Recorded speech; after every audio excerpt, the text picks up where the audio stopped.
Estamos finalizando o mês de agosto, o agosto dourado, e é claro que a gente vai falar sobre a amamentação, ou melhor, sobre o incentivo à amamentação, com a nossa consultora de amamentação, enfermeira Sol. Bem-vinda novamente. Obrigada, Mari. Quando a gente pensa no agosto dourado, é um mês assim especial para ti, né, Sol? Porque para ti é o ano inteiro esse incentivo. Sim. Mas em agosto a gente fala muito sobre isso, sobre incentivar o aleitamento. Então eu queria que tu falasse para nós um pouquinho sobre a amamentação, sobre não desistir, sobre ter pessoas ao lado da gente que nos ajude, né, a amamentar. Então, Mari, é essencial, né? A gente ter alguém do lado da gente que nos incentive, né? Que nos estimulem, que nos dê força, né? Muito importante isso. Eu vou te confessar que eu tô bem chocada essa semana pelo uma mensagem que eu recebi de uma paciente muito entristecida.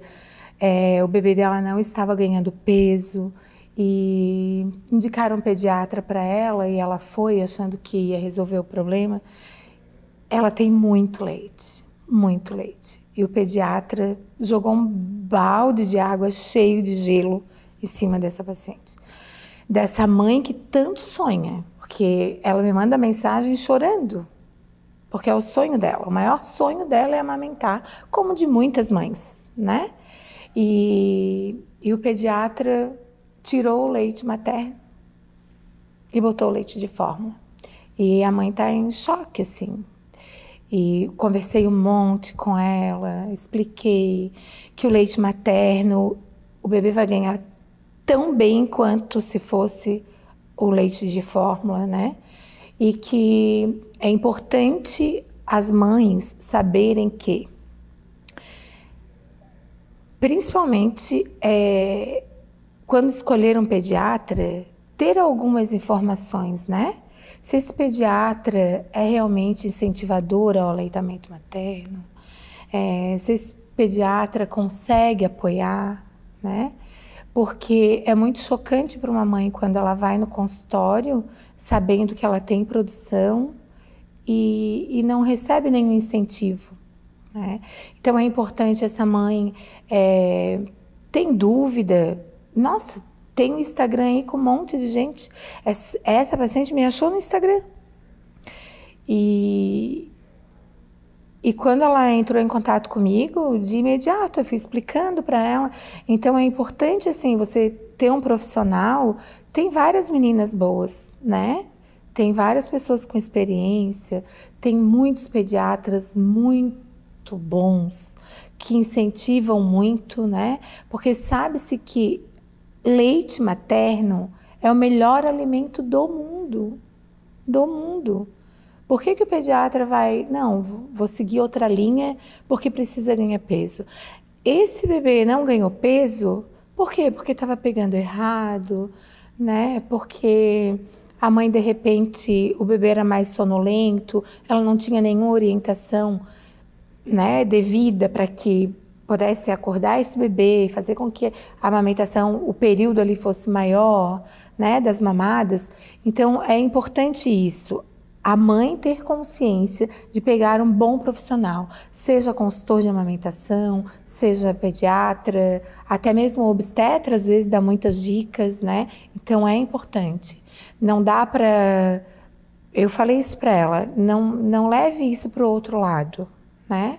De repente o pediatra não estava, sei lá, muito nos dias dele, acontece isso também, mas não justifica, né? Não justifica. Então, o incentivo, já que a gente está aí terminando o agosto dourado, que esse incentivo fique o ano inteiro, não só no agosto dourado, né? Que as pessoas se sensibilizem com isso durante o ano inteiro, porque é preciso, sabe? É preciso. Às vezes as pessoas não têm... Eu sempre costumo dizer assim que eu, quando tive minha filha, eu também não tinha condições de pagar alguém, né? Como muitas pessoas têm. Mas não deixe de pedirem ajuda só porque não tem condições de pagar alguém, sabe? Vai ter sempre alguém que possa te ajudar de maneira correta. Então, isso é muito importante, né? Saber que nesse mundo que só pensamos em dinheiro, dinheiro, dinheiro, mas que existem pessoas que conseguem te ajudar sem pensar no financeiro, mas pensando pelo teu bem-estar, né? Tratando o assunto com muito amor. É importante isso. É verdade. E assim, Sol, quando a gente sabe que um pediatra, que era o profissional que tinha que orientar aquela família e ajudar, incentivar a amamentação, vendo uma mãe que tem uma produção de leite, meu Deus, indicar a fórmula, daí realmente a gente fica preocupado onde nós vamos parar. Ainda bem que nós temos, eu acredito que mais profissionais a favor da amamentação do que contra, porque ou esse pediatra trabalha lá na produção de fórmula, porque é realmente algo muito triste. Muito triste. Porque se essa mãe não tivesse te encontrado, a amamentação dela tinha ido por água abaixo, por fórmula abaixo, vamos dizer assim. Com certeza, com certeza. E o desespero dela é tanto porque ela não tinha condições. Ela pagou uma consulta, porque às vezes alguém pode pensar, vai ver que foi no SUS, né? Mas não foi, sabe? Não foi. É uma mãe que não tem condições, que conseguiu juntar um dinheirinho, ir lá e pagar R$300 numa consulta e sair dessa forma. Então isso para mim é muito triste, sabe? Para mim é muito triste, porque se ela chegasse para mim e dissesse, olha, eu fui atendido no posto de saúde, eu já não ia acreditar, né? Porque eu acho que o posto de saúde é um dos lugares que mais te incentivam, mas às vezes não se sabe, né? Mas não. O pior é que a gente conhece, né? E aí tu fica, poxa vida, né? Então por que tá nessa linha, né? Então já pode botar uma plaquinha lá no consultório, né? Não incentivo. É verdade. Né? Porque daí a mãe já se prepara para isso, né? Não incentivo, não... Entende? E aí a mãe já ia se preparar, não. Se eu quero muito amamentar, eu vou procurar outra pessoa, né? Então, para mim, isso é muito entristecedor. Muito. Sol, mas ainda bem que a gente tem você, vários profissionais a favor da amamentação. Ainda bem que essa mãe te encontrou, que eu tenho certeza que esse bebê vai mamar até os 15 anos agora. Como eu até sempre os 15, falo. Não, mas acho que até os 2 vai. E então a gente tá... Eu fico feliz, porque Agosto Dourado veio aí, a gente falou muito sobre amamentação, nas redes sociais se vê muito isso. Então a gente sabe da importância e eu queria te agradecer pelo trabalho maravilhoso e por vir aqui dividir conhecimento, conteúdo para nós. E até a próxima. Até. Quando a gente pensa em cirurgias na parte de nariz, garganta, ouvido das nossas crianças, muitas dúvidas surgem. Então hoje eu trouxe a nossa otorrinopediátrica, a doutora Ana Santiago, para nos ajudar a entender um pouquinho mais sobre esse assunto. Bem-vinda novamente. Obrigada, Mariana. Boa tarde. Boa tarde. Então, assim, as mães estão querendo muitas informações sobre esse assunto e eu queria entender, então, quando que é necessário uma criança passar por um tipo de cirurgia nesse setor? E quando que não é necessário? Quais os tipos de cirurgia? Conta para nós. Vamos esclarecer algumas dúvidas. Bem, as cirurgias em otorrinolaringologia, principalmente as cirurgias que a gente faz em criança, que são cirurgias de dreno, carretel nos ouvidinhos, cirurgia de adenoide, cirurgia de amilos, estão entre as cirurgias mais realizadas no público pediátrico. Então, assim, são cirurgias muito frequentes nesse público pediátrico.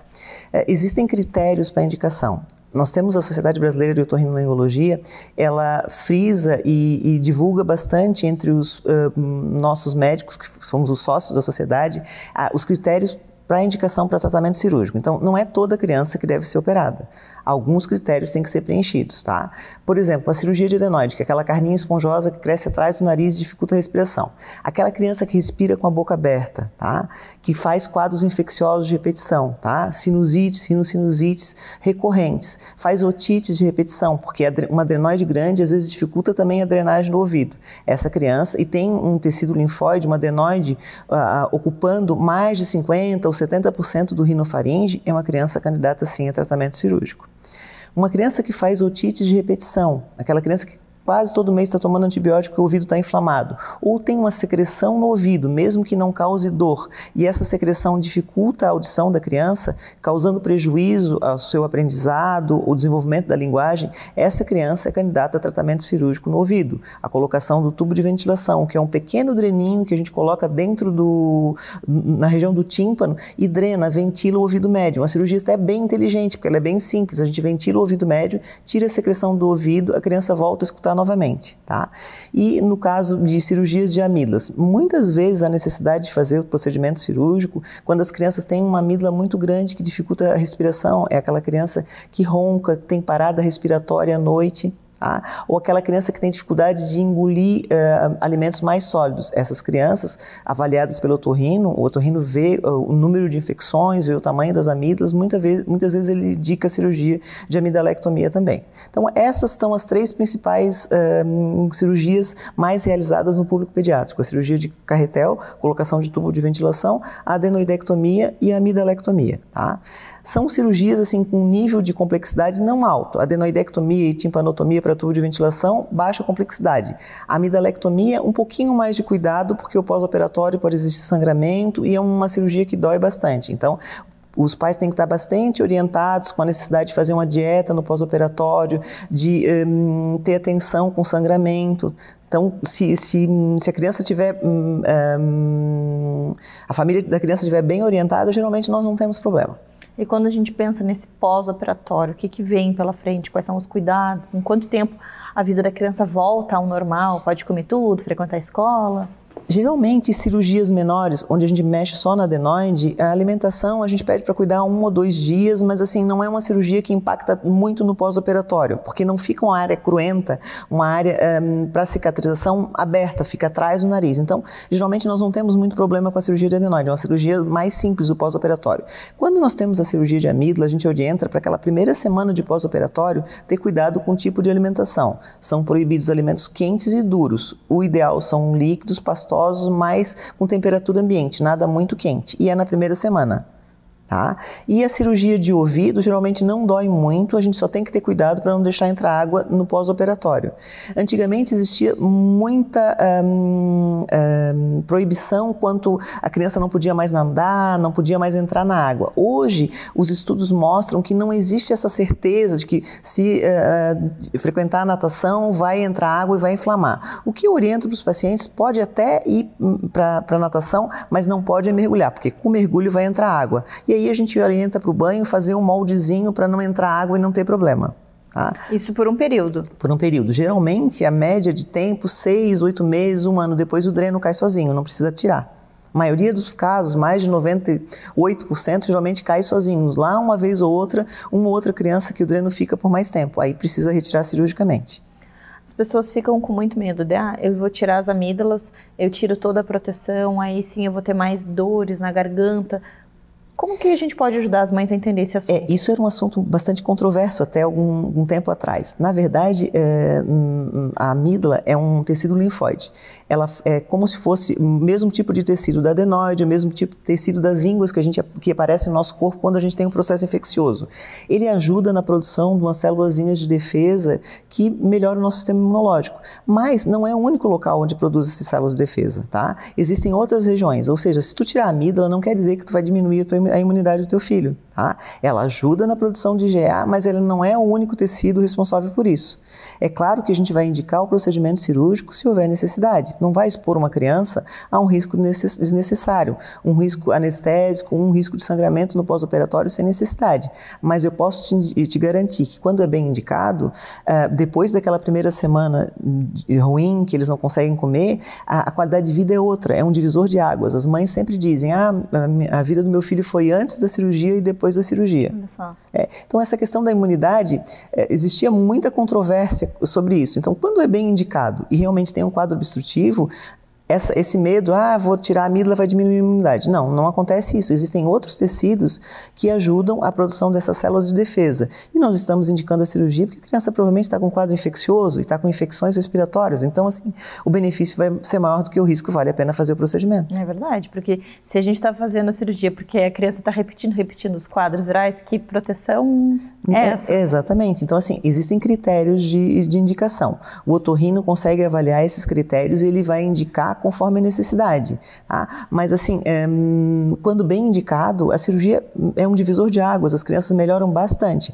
Os pais só têm que ter bastante orientação de como é que vai ser esse pós-operatório, tá? Principalmente nas cirurgias de amígdala, que o pós-operatório é um pouquinho mais chatinho aquela primeira semana. Depois a coisa melhora. Tá? E aí realmente eles vão notar a diferença depois de uma semana. Já cirurgias de adenoides, a diferença é que não existe tanto cuidado no pós-operatório, a coisa fica mais fácil.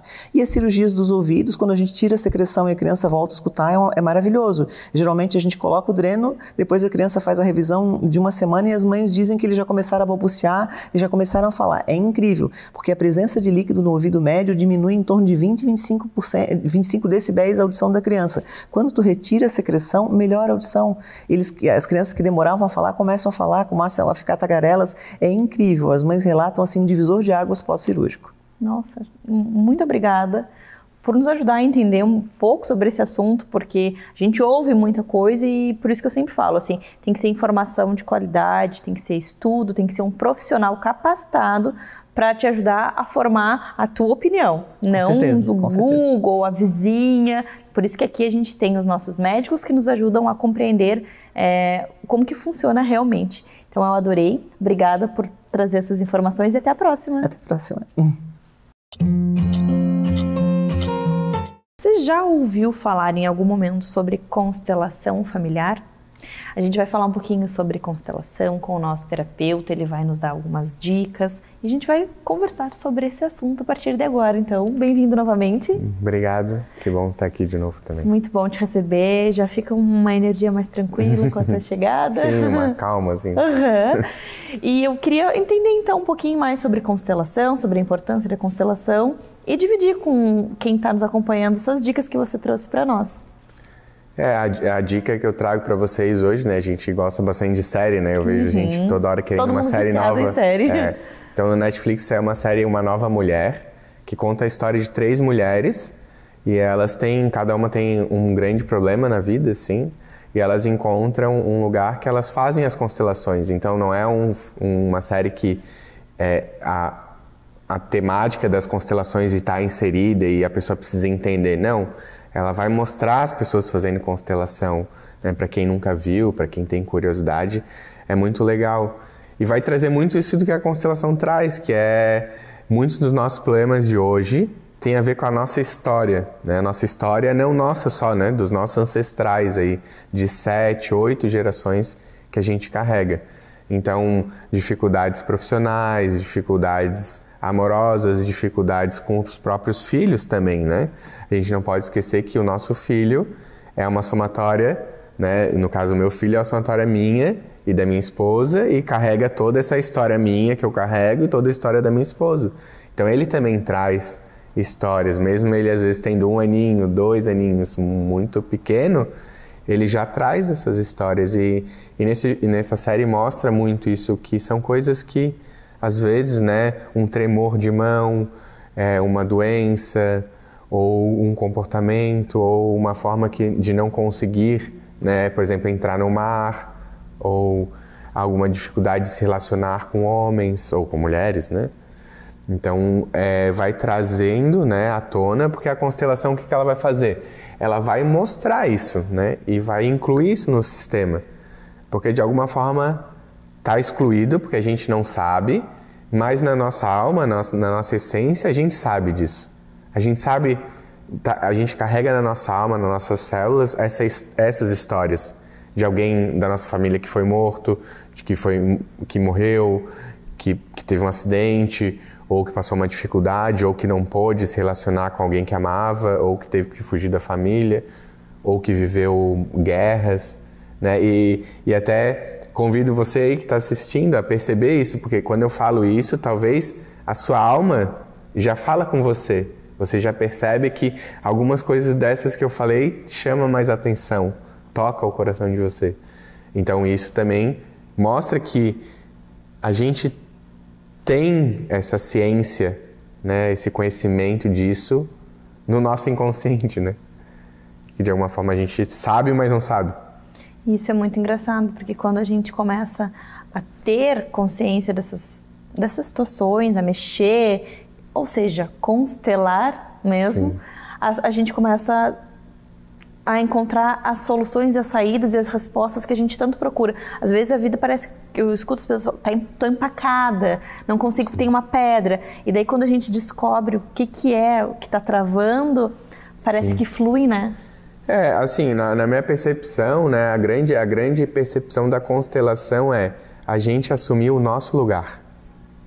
Né? Porque quando a gente está nesse lugar, a gente está se conectando com a história desse antecessor que sofreu, que teve as dores dele, e a gente às vezes, por honra a ele, a gente repete a mesma história, a gente vive a mesma questão. Quando a gente percebe que essa história é dele, e a gente pode viver a nossa história, a gente assume o nosso lugar.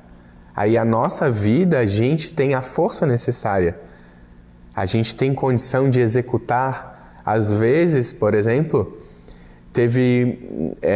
a minha mãe, por exemplo, teve um aborto espontâneo. E eu, inconscientemente, estou vivendo 2 vidas, a minha vida desse irmão. E a vida fica sempre muito mais pesada. Eu parece que sempre estou com peso nas costas, carregando a vida de alguém nas minhas costas. Quando eu percebo isso, dou um lugar para isso, eu posso, de fato, viver a minha vida. E a minha vida não é que é fácil, né? Mas é muito mais fácil. A gente vê muitas pessoas falando, eu já falei, é muito difícil, não é fácil. Sim. E aí a gente vive nisso, assim, de que tudo é muito difícil, de que é tudo muito trabalhoso para conquistar, é muito difícil, para conseguir um emprego é muito difícil. E daí a gente fica nessa onda de que é tão difícil, e na verdade não é assim que deveria ser, né? E às vezes, né, esse difícil, a gente tem essas crenças, né? Por que será que a gente precisa fazer esforço, né? A vida é tão natural, né? Se a gente confia na vida, né? Se a gente se entrega para viver, claro, não é de um lugar que a gente vai abrir mão das nossas obrigações, que a gente não vai fazer isso, eu vou fazer só o que eu gosto. Não é desse lugar. É de um lugar que eu vou confiar que a vida vai colocar a melhor coisa para mim na minha vida, assim, né? Eu assisti esses dias um filme que falava sobre isso. Ele pegou uma mulher e colocou ela em 2 histórias, a partir do momento que ela teve filho e outra que ela não teve aquele filho. E no fim, ela chegou no mesmo lugar, porque o nosso lugar é quase que a gente não é livre, né? A gente vai para lá, independente do caminho que a gente pegar. Só que pode ser que seja um caminho mais fácil ou mais difícil. Então, às vezes, quando a gente se alinha com essa verdadeira vontade da nossa alma, da nossa essência, a vida fica muito mais fluida. Não quer dizer que não vai ter desafio. Vai ter. Só que são desafios que eu dou conta. Né? São desafios que eu estou preparado para viver. Então, são questões que, de alguma forma, eu consigo. Né? Então, eu tenho o desafio, mas não é impossível. Como é bom a gente saber que a gente pode buscar as informações que a gente precisa, porque às vezes a gente se fecha e vai vivendo desse jeito. Mas não, a gente pode buscar ajuda, a gente pode ter orientação e encontrar um caminho que não seja tão difícil, tão maçante, tão cheio de tristezas, né? Sim. E o mais interessante é que as respostas, elas estão dentro de nós. Não é ninguém que vai trazer. Né? A constelação só vai trazer o que já está no meu interior. Isso eu já atuo com isso, só eu não sei, eu não tenho clareza. E quando eu percebo, porque o mais interessante é que quando a gente percebe o que é, aí sim a gente pode fazer diferente. Quando eu não percebo o que eu estou fazendo, não tem como eu mudar. Né? Às vezes eu fui na nutricionista e falei, não pode comer rápido. Mas eu preciso primeiro perceber se eu estou comendo rápido. Porque tá no Aí depois que eu dou conta, que rápido eu estou comendo, daí agora eu posso comer devagar. Porque se eu não percebo que eu estou comendo rápido, eu não... Como é que tu vai eu não tenho como mudar, né? Então, o primeiro passo da mudança é perceber o que é. Mesmo não querendo mudar. Que é o mais desafiador. Porque a gente está num momento que a gente quer para ontem. Ai, percebi que eu como rápido, agora eu quero amanhã já comer devagar. Não, é um processo. É um momento que eu vou ter que estar bastante presente, que eu vou ter que estar mais concentrado. Largou o celular, largou tudo, eu vou sentar, eu vou fazer minha refeição e eu vou prestar atenção nessa situação. E são processos, né? São. Que a gente às vezes está há quantos anos fazendo a mesma coisa e não se dá conta. É verdade. E quando a gente se dá conta, de alguma forma a gente pode fazer diferente. Né? Adorei as dicas, adorei as informações. E eu espero que você tenha gostado também. E o interessante é que a constelação, esse tipo de trabalho, ele não precisa ser presencial. Ele pode ser online também. Então, se você está nos assistindo do lugar que for e sentir que você precisa dessa ajuda, precisa desse trabalho, você vai lá no Instagram do Alan e você manda uma mensagem para ele que eu tenho certeza que vai ser um divisor de águas. Mas antes, deixa o teu arroba para essa pessoa que está te assistindo. @Alan Zetterman, 2 T's e 2 N's. Obrigada, até a próxima. Até mais. Eu tenho certeza que você já ouviu falar em torcicolo congênito, mas hoje a gente vai te trazer um pouco de informação sobre a osteopatia no tratamento do torcicolo congênito. E quando a gente fala em osteopatia, óbvio que a gente pensa na nossa osteopata maravilhosa do Minuto Mamãe Bebê, a Jéssica. Bem-vinda novamente. Obrigada. Acho esse tema super maravilhoso, porque muitas mães perguntam, a gente sabe que tem muitas crianças com torcicolo congênito, e eu queria entender um pouquinho o que é o torcicolo congênito e como que a osteopatia entra nessa questão. Mais uma vez, muito obrigada pelo convite. Bom, o torcicolo, ele é uma condição onde existe uma tensão maior aumentada de um ladinho do pescoço, né? Isso vai fazer com que a criança adote uma posição de preferência, né? Às vezes de uma maneira mais sutil, né? Numa forma mais sutil. Outras vezes isso fica bem evidente, né? Então, essas tensões, elas provocam essas preferências, a criança, ela tende a olhar mais para um lado, e isso pode repercutir a nível de todo o crânio, porque o músculo o músculo tensionado, ele tem inserção no crânio, então ele pode modificar a posição dos ossinhos do crânio, facilitando otites, gerando repercussões a nível da cabecinha. A gente falou aqui já da cabeça torta, das assimetrias, né? Então a criança que fica muito tempo numa mesma posição pode gerar um achatamento, pode provocar alterações na dentição. Então, e se a gente pensar a longo prazo, isso pode repercutir no corpinho todo, né? Então, eu tenho uma preferência de pescoço, de cabeça. Quando essa criança ficar em pé, isso pode repercutir a níveis posturais. Então, desenvolvendo escolioses, né? E algumas, a gente consegue perceber também problemas na amamentação. Uma criança que tem uma preferência por um peito mais do que outro, tem dificuldade, né, em mamar, justamente por essa desenvoltura da mandíbula que não acontece da maneira correta. Olha só, então, a princípio seria algo que a gente, é só o pescoço ali, a cabecinha, e vai afetando todo o corpo, já começa lá na amamentação e vai aumentando, parece que indo para todo o corpo. Imagina chegando numa escoliose, enfim, algo bem sério. E quando a gente pensa num tratamento, quais são as possibilidades? A criança, ela vai ser sempre assim? A gente pode mudar esse cenário? Como é que fica a situação? Aquele quanto antes melhor. Sempre, né? Então, já atendi, assim, bebês de 6 dias de vida, de 20 dias, e bebês ou crianças, né, com de 6 anos, que ainda a gente consegue ver resquícios, né, desse torcicolo. Uma alteração de ombro, né, uma rotação de cintura escapular ali que ainda permanece. E aí, pensando num tratamento, na melhora, né, de qualidade de vida dessa criança, o que vem pela frente, Jéssica? Bom, quanto antes tratar, melhor, né? Então a gente consegue abordar toda essa questão dos músculos, né? Soltar os músculos dessa região, permitindo que a criança tenha essa liberdade de movimento. Ela vai se desenvolver melhor, né? Então, sem as preferências, conseguindo ficar de barriguinha para baixo, conseguindo desenvolver o primeiro movimento do pescoço, que é importante para as próximas etapas do desenvolvimento. E aí entra a fisioterapia e a osteopatia. Quando existe atraso motor, quando essa criança vem já um pouco mais velha, às vezes ela já vai ter um atraso do desenvolvimento, por não estar conseguindo ficar de barriga para baixo, então uma criança fica muito tempo de barriga para cima, que é onde a gente tem as outras questões desenvolvendo, como o achatamento, né, a planificação da cabeça, a simetria craniana. Então aí a gente já vê também outras repercussões a nível do desenvolvimento. A gente entra daí também com o trabalho da fisioterapia junto. A gente vem falando muito nisso, sobre o trabalho multidisciplinar, a importância de não ficar focado só o pediatra, só a fisio. Então, assim, a gente sabe que todos juntos a gente tem mais força, tem mais condições de oferecer um resultado melhor para aquela criança e para a família, né? Com certeza. E aí a gente tem que ficar atento, é importante deixar aqui para todo mundo alguns sinais que essa criança possa apresentar, porque como eu disse, existe um torcicolo de nível 1, 2, 3, né? Então se os pais em casa perceberem que essa criança está sempre com a cabeça mais inclinadinha, ou que tem essa preferência de amamentação em um dos seios, ou uma preferência em sempre eu coloco o bebê de barriga para cima e ele vira pro mesmo lado, né? Um olhinho às vezes um pouquinho mais fechado do que o outro, uma orelhinha um pouquinho mais aberta do que a outra, um cabelinho um pouquinho mais ralo de um lado do que do outro, tudo isso são sinais que a gente precisa ficar atento, né?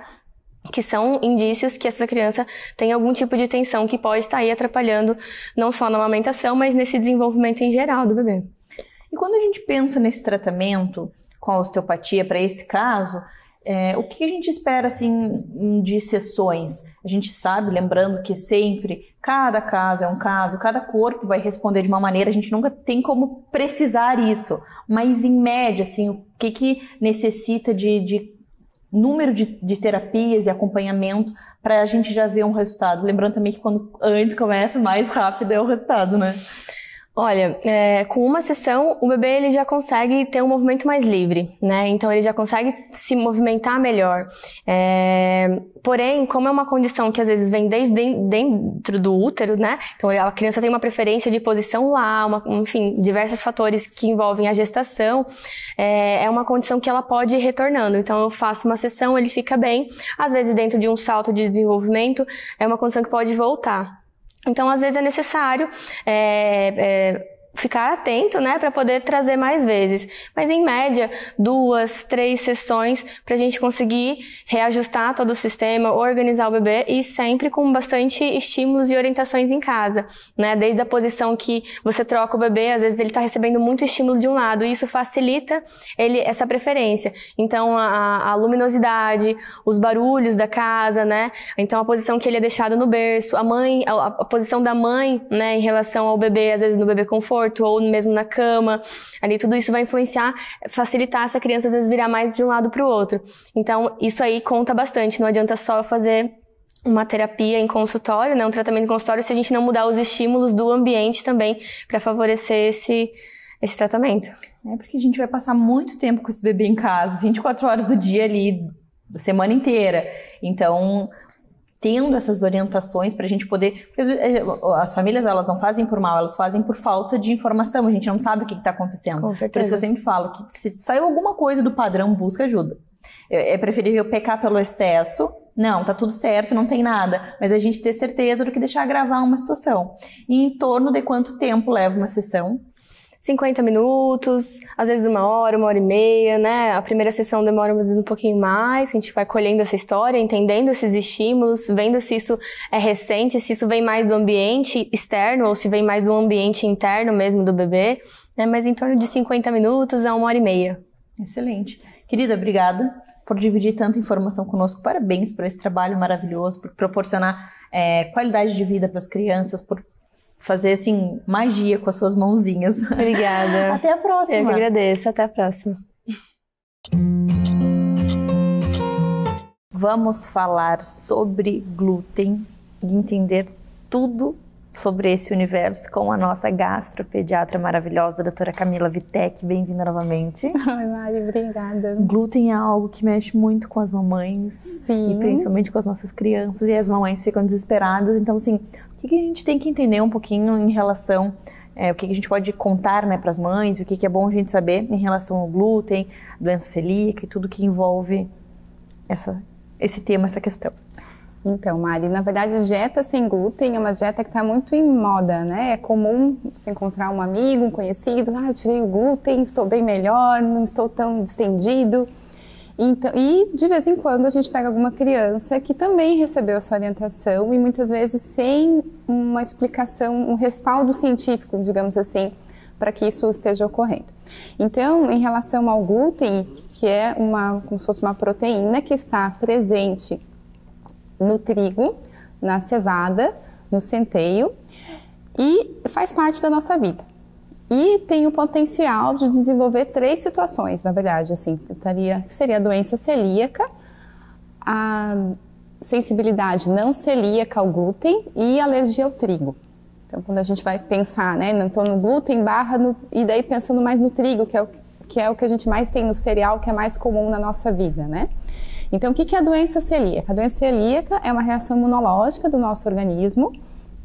Quando eu tenho uma predisposição então a criança já tem uma situação na qual, no organismo dela, o glúten causa uma reação imunológica com alteração do intestino. Esse intestino fica machucado, então gera uma atrofia do intestino. O intestino ele é cheio de vilosidades, que a gente chama de voltinhas, e esse glúten danifica o intestino. Se danifica o intestino, a criança não absorve de maneira adequada os alimentos, então desenvolve um quadro de perda de peso, de diarreia, às vezes constipação, distensão abdominal, pode ter um quadro de anemia, de deficiências de oligoelementos, de minerais.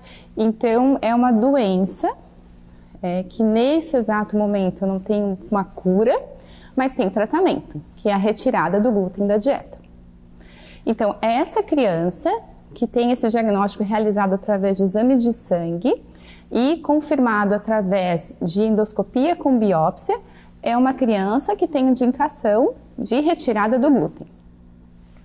Então passamos por um diagnóstico para aí sim tirar o glúten. A gente fez uma investigação e aí descobrimos que sim, essa criança não pode com glúten. Exatamente. Daí eu tenho a sensibilidade não celíaca ao glúten. Eu fiz essa investigação toda, mas é percebido na prática, e a gente não sabe exatamente quais são os mecanismos relacionados, assim, na prática, eu tiro o glúten e essa criança apresenta alguma melhora. Em geral, são crianças que têm alguma alteração de microbiota, porque a gente sabe muitas vezes que se a gente tirar também aqueles alimentos que fermentam, ela também apresenta uma melhora desses sintomas absortivos, assim. E eu tenho alergia ao trigo, que é uma criança que reage de forma alérgica, que pode ser tanto de alergia de reação de pele, reação respiratória e reação gastrointestinal ao trigo em si. O que a gente sabe? A dieta sem glúten nos alimentos, principalmente industrializados, significa uma dieta rica em açúcar e gordura.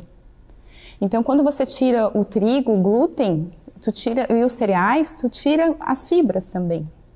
Então, é comum pacientes com doença celíaca, às vezes tem alteração de colesterol, por exemplo, principalmente aqueles que adotaram uma dieta mais industrializada. Por quê? Porque o glúten dá um sabor bom aos alimentos. Um pãozinho de trigo tem seu valor, né? E é por isso. Então, no momento que eu tiro, eu preciso compensar para aquilo ficar palatável. Então, eu coloco mais açúcar e mais gordura. Por isso que não é legal simplesmente retirar o glúten. E eu tenho maior risco de deficiências de alguns elementos, como deficiência de B12, a própria absorção de ferro é prejudicada no momento que eu tiro o glúten da dieta. Então, eu não tenho uma indicação em criança, em pessoas saudáveis de retirada do glúten, como modismo ou como se fosse uma receita de bolo, para todos que querem ser mais saudáveis. Retirada de glúten não é uma medida saudável. A gente pode consumir o glúten com moderação, porque a gente sabe que pão em excesso também não é legal. Mas eu acho que também não cortar, né? Como as pessoas cortam. Talvez fazer escolhas mais saudáveis. Então, por exemplo, um pão de fermentação natural, rico em fibras, né? Um pão integral de fermentação natural, ele é um alimento saudável. Ele pode entrar na sua dieta, digamos assim, sem que seja um vilão. Então, na verdade, o glúten não é nem herói nem vilão. Ele tem um papel na nossa alimentação, ele participa de uma alimentação que é saudável e ele ajuda também a compor uma microbiota saudável.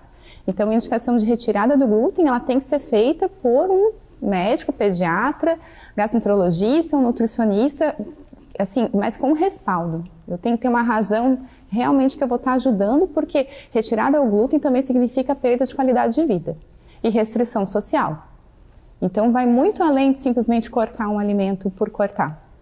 Nossa, essa frase ficou impactada, assim, eu acho que chegou aí pra você, porque aqui chegou. Então, assim, não é só cortar, né? Realmente a criança fica sem qualidade de vida, ela é diferente da sala de aula. No aniversário ela é a única que não pode comer. Então, assim, se é por um motivo de doença, mesmo que a criança vai passar mal, ok, é necessário, a gente vai ter que conversar e explicar, né? E às vezes até entrar com um psicólogo ali, um nutricionista para orientar como que vai conduzir essa situação. Mas tirar só por tirar por modinha é muita judiação, né? É crueldade, cara.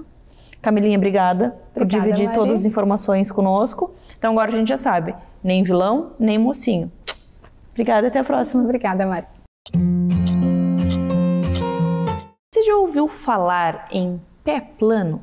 O que será que é um pé plano? Quais os tratamentos? Óbvio que quem vai nos responder todas essas perguntas é a nossa ortopedista pediátrica, a doutora Mike. Bem-vinda novamente. Olá, boa tarde. Boa tarde. Doutora, então assim, o que é um pé plano? Então, quando a gente vê os mais velhos, quando eles começam a caminhar, a gente começa a notar que o pé, ele é diferente do nosso. Então, o pé da criança pequena, ele é mais achatadinho, ele é mais gordinho. E o pé do adulto tem aquele arquinho do lado de dentro do pé. Quando a gente pisa nele, ele forma aquele arco mesmo, do lado interno, bem atrás do dedão. E a criança pequena não tem esse arco. Então, geralmente, isso é o que a gente chama de pé plano. Então, quando a criança pisa, ele tem ele desaba um pouquinho o pé da parte de dentro e ele costa o pé inteiro no chão. Isso a gente considera normal até uma certa idade, porque o nosso pé ele é feito por vários ossos diferentes. E como a criança pequena, ela tem uma frouxidão ligamentar um pouco maior do que o adulto, quando ela caminha e ela põe o peso dela em cima do pé, esse arco ele automaticamente desaba. Então, alguns pais, eles têm uma procura bastante grande porque eles ficam preocupados porque o pé não é igual ao do adulto. Realmente, o pé da criança não é igual. Ele vai se desenvolvendo devagar, conforme ele vai crescendo, ele vai ganhando uma estrutura maior, o pé vai ficando um pouco mais rígido, aquele osso vai ganhando um pouco mais de formatos, a parte ligamentar vai ficando um pouco mais rígida, e ele vai ficando com um formato próximo ao que é do adulto, com aquele arquinho do lado de dentro do pé. Algumas crianças acabam que não desenvolvem esse arco. E mesmo depois dos 7, 8 anos de idade, eles continuam não tendo esse arquinho no pé. Então o pé ele é mais chato mesmo, ele acaba que apoia toda a região da planta do pé no chão. Isso vai fazer com que as mães às vezes olhem e falem, o sapato gasta de uma maneira diferente, ele gasta mais a parte de dentro, às vezes o próprio calcanhar, assim, quando a criança vai caminhar o calcanhar até fica meio tortinho, assim, do calçado, por causa do pé plano. A gente também, quando a gente vê isso, a gente precisa ver nessa criança de 8, 9, se isso tem dor, se essa criança tem dor ou não. Porque assim, a grande maioria dos pés planos, eles são bem flexíveis, porque é próprio da criança mesmo. A gente não precisa tratar, não precisa se preocupar muito. Quando a criança começa com dor, aí a gente precisa se preocupar um pouquinho. Antigamente, eu lembro que quando a gente era pequenininha, os ortopedistas, eles prescreviam bastante botinha ortopédica, palmilha e tal, para ver se durante essa fase do desenvolvimento da criança, do 1 ano até os 6, 7, que ela está se desenvolvendo, para ver se esse arco melhorava. Então, a gente sabe que esse arco ele é próprio dela, ela vai fazer mesmo independente do uso da bota ou não. Então, palmilha... Então, nunca foi mérito de bota e palmilha, era o próprio desenvolvimento natural do corpo humano. Aquelas botinhas que a gente usava quando pequena, que eram desconfortáveis e tal, aquilo realmente não resolve e não funciona muito para melhorar o pé, porque isso é dele, é próprio da criança. A gente começa a achar que precisa fazer alguma coisa quando esse pé começa a ser doloroso ou ele não é um pé plano flexível. Porque a maioria dos pés são flexíveis, alguns não, porque deles realmente tem algumas alterações anatômicas no pé, então algumas vezes tem uns ossinhos que nascem juntos, fazem uma barra óssea, e daí o pé ele fica mais rígido e pode se tornar um pé doloroso. Quando a gente vai examinar um pé assim, é o que a gente vê se ele é flexível ou não. O pé flexível, ele é um pé tranquilo, que é próprio da anatomia da criança. Às vezes o pai tem o pé mais plano mesmo, a mãe tem um pé mais chato, porque isso é mais genético. Aí, como é que a gente vai ver isso? Como é que a gente vai diferenciar se esse pé é flexível ou se esse pé é rígido? Quando a gente vê a criança deitada, às vezes, é como ela não tem esse peso em cima do pé, você vê que, mesmo deitadinha, ela já tem aquele arquinho bem formado. Então, geralmente, esse é um pé plano flexível. Ou quando ela fica no calcanhar, quando ela fica em pezinho, o pé desaba. Se a gente põe ela no calcanhar, na pontinha do pé, o calcanhar ele acaba virando para dentro. Você vê que esse pé ele é móvel. Mesmo ela mexendo, ele continua mexendo junto. Então, esses são pés que são flexíveis e que, geralmente, se não tem dor, a gente não precisa se preocupar. A gente se preocupa quando eles é um pé rígido mesmo, que você vê que ele não mexe o calcanhar, que o arquinho não forma mesmo deitado. Aí são outras... A gente tem que investigar se não tem alguma outra alteração anatômica no pé. E aí, se tiver alguma alteração anatômica, daí mas não tem mais relação com ser pé plano. O pé plano em si, ele tem algum tratamento? Ele precisa ser modificado ou não? Quando ele é flexível e indolor, sem dor, não. Daí não precisa tratar. Quando ele tem dor, aí sim a gente pode começar a mudar um pouco o calçado, a colocar uma palmilha. Então, o que eu sempre oriento para os pais é cuidar com o calçado mesmo que você vai comprar para a criança. Mesmo nas menores, é aquele calçado confortável, geralmente com tecidos que deixam respirar, então evitar plástico, evitar esses tecidos muito sintéticos, porque isso faz com que o pé sue mais e possa gerar algum atrito. E principalmente o calçado que tenha o contraforte, que a gente chama de que é essa região posterior que tem no calcanhar, que a gente tem aqui no calçado mesmo. Ele tem que ser um pouco mais firme, que a gente aperte e ele não amasse tanto. Isso vai dar um pouquinho mais de estruturação para o calçado da criança que tem o pé mais molinho. Então, em crianças eu sei que para os bebês, para os menores, é mais difícil de achar. Mas tem. Então, é tipo, chegar lá, não importa a marca, mas assim, olhar e ver, tipo, esse contraforte aqui tá firme, o solado é flexível, eu consigo dobrar ele, eu amasso a parte de trás, então talvez ele seja um calçado muito mole. A parte de trás é durinha? Tá um calçado ok para criança. Isso vai fazer com que ela consiga pisar de uma maneira melhor. Não vai mudar o desenvolvimento, mas vai ficar mais confortável para ela. E se por um acaso começar com dor, aí a gente pode começar com uma palmilhazinha. E se mesmo assim não melhorar, aí a gente pode pensar em outras formas. Ou às vezes corrigir um pé plano cirurgicamente ou não, dependendo do quadro de dor da criança. Daí tudo vai ser analisado de forma individual, ver qual o grau, ver tudo certinho para indicar o melhor tratamento, né? O mais importante é saber que quando pequeno, essas crianças de 1 ano, 2, 3, se ele não tem um arquinho, você nota que mesmo deitadinho, ele tem um arquinho bem formado, que o pé é molinho, isso é natural da idade. É deles mesmo, eles vão melhorando e não precisa usar palmilha, não precisa usar botinha, não precisa se preocupar, falar, porque eu usei quando criança. Hoje a gente sabe que não precisa mais. Entendi. Obrigada por trazer todas essas informações para nós. Espero que você tenha gostado. Se quiser entender um pouquinho mais, se quiser agendar consulta para tirar dúvidas, manda mensagem que a gente resolve tudo isso. A gente te encaminha para a doutora Mike e eu tenho certeza que você vai encontrar todas as respostas que você precisa. Até a próxima. Obrigada. Será que existe relação entre língua presa e refluxo? Quem vai nos ajudar a entender esse tema e quem vai nos dizer se tem relação ou não é a Ana, fonoaudióloga do Minuto Mamãe Bebê. Bem-vinda novamente. Oi, Mari. Oi, pessoal de casa. É um prazer estar com vocês aqui e principalmente nesse mês que a gente está falando sobre amamentação, né, agosto dourado, para falar sobre esse tema tão importante, sobre avaliação de frênulo lingual e refluxo. Tem alguma coisa a ver ou não, né? Mas na verdade tem sim, Mari.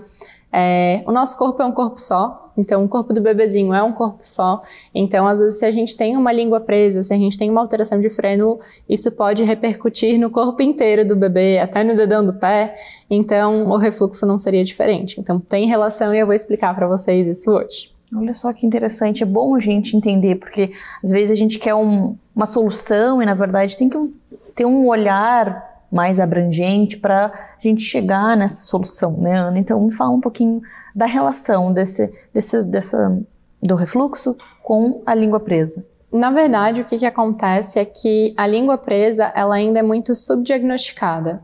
Então, às vezes a gente tem uma criança que tem uma alteração da estrutura da língua, do frênulo da língua, que é aquela fibrazinha que fica embaixo da língua, conectando o assoalho da boca com a língua. Muitas vezes essa língua ela tá com uma alteração, esse frênulo tá com uma alteração, pode ser anteriorizado, pode ser posteriorizado, pode ser curto.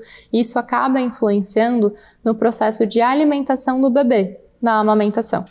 Então esse bebezinho ele vai tentar sugar, vai tentar projetar essa língua, vai tentar fazer uma ordenha e não vai conseguir. Porque o que acontece? Como essa língua ela não tem a mobilidade adequada, ela não tem o funcionamento adequado, muitas vezes essa língua ela faz o trabalho, mas ela não consegue manter a pressão intraoral, que é a pressão que faz a ordenha do leite. Entende? Então o bebezinho ele tem o quê? Estalo. E quando ele tem esse estalo, o que acontece? Ele acaba ingerindo ar. E esse ar ele vai engolindo e vai indo para o abdômen do bebê e vai criando uma distensão abdominal, vai criando um desconforto abdominal e vai propiciando um refluxo, né? O conteúdo gástrico ele vai retornar. Mas a origem é a língua. Então, tratando a língua, a gente trata esse tal desse refluxo. Porque o nosso corpo ele é interligado. Então, uma alteração no dedinho do pé pode ter uma repercussão lá na cabeça, uma alteração na língua pode ter uma repercussão lá no nosso estômago e assim por diante. Nossa, essa explicação foi sensacional. E muitas pessoas perguntam realmente, assim, amamentação e sons que a gente tem que prestar atenção, então, como você falou. Então, já é um alerta. Se a gente estiver escutando esse estalo, assim, a gente sabe que não é o correto, não tem que fazer esse barulho. Como que tem que ser a amamentação? A amamentação ela tem que ser confortável, tanto para a mãe quanto para o bebê, não pode ter muito esforço e a gente não vai ouvir estalos. Se a gente escuta estalos, é bom a gente fazer uma avaliação fonoaudiológica ou com um consultor de aleitamento materno. Algo que eu acho que fica de dica para o pessoal de casa é que se você tem dúvidas sobre a posição da língua do seu bebê, se ela precisa ser avaliada por um fonoaudiólogo, enquanto ele estiver dormindo, você pode pegar o seu indicador ou o seu polegar e abaixar a boquinha do bebê, o queixinho do bebê, fazendo esse movimento aqui. Aí vocês vão conseguir visualizar que a língua ela tem que estar acoplada no céu da boca. Caso ela não esteja, caso ela esteja rebaixada, vale uma avaliação, porque pode ser indicativo de que tem uma alteração de frênulo lingual. Esse tipo de avaliação não acontece na maternidade, acontece, às vezes passa. Como é que é essa relação? Atualmente a gente tem uma lei que garante que todo bebê deva fazer a avaliação do frênulo lingual, mas muitas vezes isso não acontece da forma adequada. Então, sempre que possível, eu oriento as famílias a buscarem uma outra avaliação, um outro olhar, principalmente se há desconforto na amamentação. É o primeiro sinal. É o primeiro sinal. A criança está cansando para mamar, está doendo para a mãe, ela está dormindo no peito, logo ela mama, cansa e para. Então, esses sinais são sugestivos de que a gente precisa reavaliar, que precisa fazer uma avaliação fonoaudiológica para verificar se esse frênulo lingual não foi subdiagnosticado. Porque é muito difícil esse manuseio com um bebezinho muito pequeno, então precisa de um olhar especializado. E imagina assim, já medicar para refluxo, porque meu bebê tem refluxo, aí já entra medicação, as mães ficam apavoradas, e algo que pode ser resolvido de outra forma, né? Que precisa de uma outra conduta. E que vai repercutir em outras questões, né? Não vai ser só o refluxo. Por exemplo, na introdução alimentar, essa criança provavelmente vai ter dificuldade. Quando ela começar a falar, talvez venham outras alterações. Então, tem um impacto em todo o sistema e desenvolvimento da criança. Às vezes uma alteração de frênulo pode impactar na questão cervical, então no desenvolvimento motor.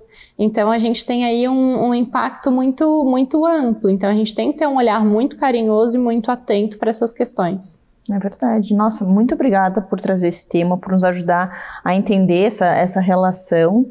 Parabéns pelo trabalho maravilhoso que você realiza. E se você ficou com alguma dúvida, você manda mensagem, entra lá no Instagram da Ana, Ela posta muita informação legal que eu tenho certeza que vai te ajudar. Ana, deixa o teu arroba pro pessoal. @AnaQueires, KERICH.fono. Muito obrigada e até a próxima. Obrigada, Mari. Obrigada, pessoal de casa.